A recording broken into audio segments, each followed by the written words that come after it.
जय श्री सीताराम महाराज जी, सादर प्रणाम। एक श्रोता का प्रश्न आया है। श्री विभीषण जी के संदर्भ में एक मुहावरा प्रचलित है, घर का भेदी लंका ढाहे। वहीं दूसरी ओर विभीषण भगवान के भक्तों में माने गए हैं। तो कृपया विभीषण जी के चरित्र पर प्रकाश डालकर अनुग्रहित करें, कृतार्थ करें। पूज्य महर्षि। जय श्री राम। बहुत सुंदर प्रश्न है आचार्य योगेश प्रभाकर जी। विभीषण के संदर्भ में यह कहावत प्रचलित है, घर का भेदी लंका ढाए। यद्यपि इसमें विभीषण का नाम तो नहीं है, पर यह उक्ति पूरी तरह से विभीषण को ही समर्पित है। और इसके पीछे उद्देश्य ये होता है कि यदि उसने लंका के भेदों को श्री राम की सेना में श्री राम को न दिया होता तो संभवतः श्री राम लंका को नष्ट न कर पाते, लंका को समाप्त न कर पाते। पर विभीषण को अवसरवादी मानना और यह मानना रावण की तर्ज पर कि वह घबरा गया था और उसे जब रावण का अंत दिखलाई पड़ा तो वो राम की सेना में जा मिला, बिल्कुल असत्य है। क्योंकि विभीषण का इस जन्म से ही नहीं, अगर आप पूर्व जन्म में भी देखें तो जो राजा प्रताप भानु की कथा है, तो प्रताप भानु का ये वो सचिव है जो सात्विक प्रवृत्ति का था। और यही सचिव मरने के बाद में विभीषण के रूप में भयउ विमात्र बंधु लघु तासु, ये विभीषण के रूप में अवतरित हुआ है। उसके बाद में कीन उग्र तप तीनों भाई, तीनों भाइयों ने बड़ी कठोर तपस्या की अपनी लक्ष्य को प्राप्त करने के लिए। उस समय पर भी जो विभीषण की मानसिक वृत्ति है, चरित्र है, वो स्पष्ट रूप से सात्विक और भगवत भक्त का दिखलाई पड़ता है। क्योंकि अलग अलग गुण हैं। रावण ने से जब ये वरदान मांगने के लिए कहा गया तो रावण ने ये कहा कि हम काहू के मरह न मारे, हम अजर अमर होकर के रहें। जैसे उसके प्रताप भानु के जीवन में प्रवृत्ति थी कि वो चाहता था, ऋषि से उसने यही वरदान मांगा कि हम कभी मरे नहीं, जरा मरण दुख रहे तो तन समर जितय जन कोय, और एक छत्र रूपहीन मही समर राजकल्प सत हो। वही प्रवृत्ति उसकी बदली नहीं, क्योंकि मनुष्य के संस्कार जन्म जन्मांतर तक उसका पीछा नहीं छोड़ते। मनुष्य को चाहिए अच्छे संस्कार इसी जन्म में वो सुधार ले। तो रावण ने जो वरदान मांगा, ये मांगा कि हम काहू के मरह न मारे, बानर मनुज जात दोई बारे। वहीं दूसरी ओर तामसी प्रवृत्ति में आकंठ डूबे हुए कुंभकर्ण से जब कहा गया वरदान मांगो, तो कुंभकर्ण ने वरदान क्या मांगा? उसने वरदान मांगा कि मांगिस नींद मास सट केरी, 6 महीने की नींद। तो रावण का वरदान है कि हम मरे नहीं। विभीषण का वरदान जो उसने मांगा, कुंभकर्ण ने जो वरदान जो मांगा, तमोगुणी निद्रा का उसने मांगा। लेकिन विभीषण ने गए विभीषण पास पुण्य कहे पुत्र वर मांग, और तेहि मांग्यू भगवंत पद अमल अचल अनुराग। उसने प्रारंभ से ही भगवान की भक्ति का ही आश्रय ग्रहण किया है। और इसलिए हनुमंत लाल जी महाराज जब लंका में प्रवेश होकर के चारों तरफ देखते हैं, मंदिर मंदिर प्रतिकर शोधा, देखे जहां तहां अग्नित जोधा, गयो विभीषण मंदिर माही अति विचित्र, गयो दशान मंदिर माही अति विचित्र कह जात सुनाही, शयन किए देखा कविते ही, मंदिर महुन दीख वैदेही, और भवन एक पुनि दीख सुहावा, हरि मंदिर तहाँ भिन्न बनावा, रामायुध अंकित ग्रह शोभा वर्ण न जाए, नव तुलसी का वृंद तहाँ देख हर्ष कपिलाए।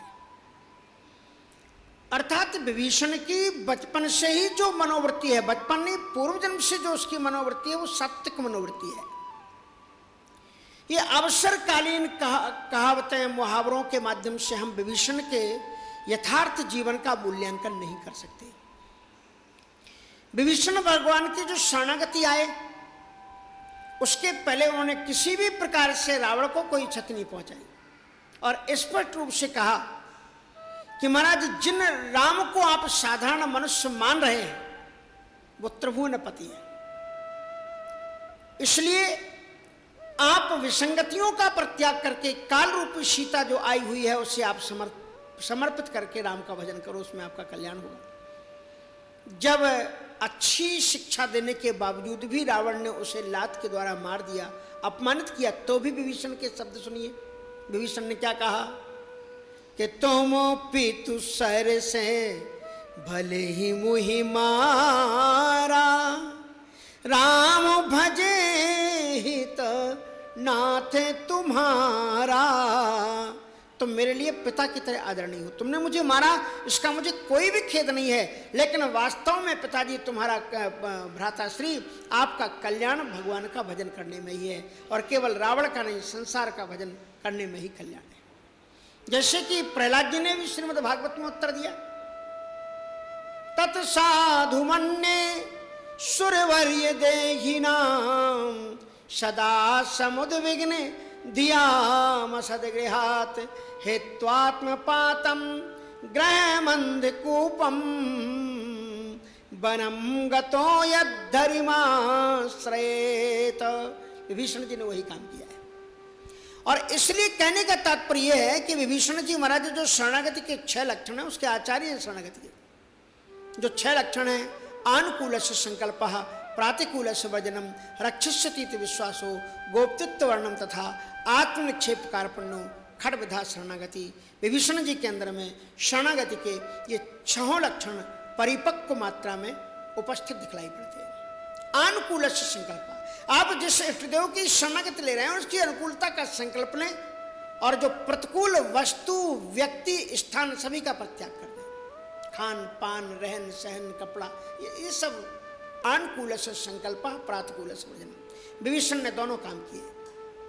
श्री राम की अनुकूलता का संकल्प किया और राम से विपरीत जो रावण था उसका परित्याग कर दिया। राम सत्य संकल्प प्रभु सभा काल बस तोर, मैं रघुवीर शरण अब जाहू देहु जन खोर।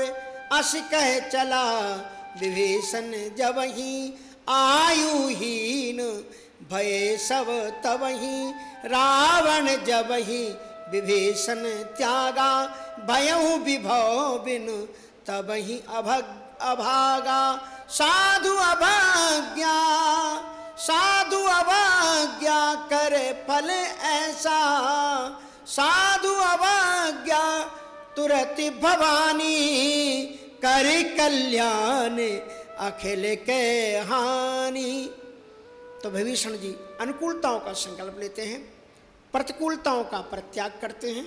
और आप विभीषण की शरणागति की भावना देखिए, जब वो चलते हैं राम के पास में कितना सुंदर चिंतन कर रहे हैं। मन का चिंतन कैसा है उनका शरणागति का। देखियो जाय चरण जल जाता, अरुण मृदुल सेवक सुखदाता, जे पद परस तरी ऋषि नारी, दंडक कानन पावनकारी, जे पद जनक सुताउर लाए, कपट कुरंग संग धर धाये, हरुर पद सरोज रज जेई, अहो भाग्य में देखियो तेहि, जिन पायन के पादुकन भरत रहे मन लाए, ते पद आज बिलोक हो इन नैनन अवजाए। तो सज्जनों, भगवत शरणागति का तात्पर्य यह है, निष्कपट निश्चल व्यक्ति को होना चाहिए। विभीषण के संदर्भ में यह भी कहा जाता है कि वे राजद्रोही, परिवारद्रोही हो गए, पर वस्तुतः धर्म विरोधी व्यक्ति को नहीं होना चाहिए। राज्य को भी वही व्यक्ति बचा सकता है जो धर्म के पथ पर चलता है, और धर्मवान व्यक्ति ही राज्य का संचालन कर सकता है।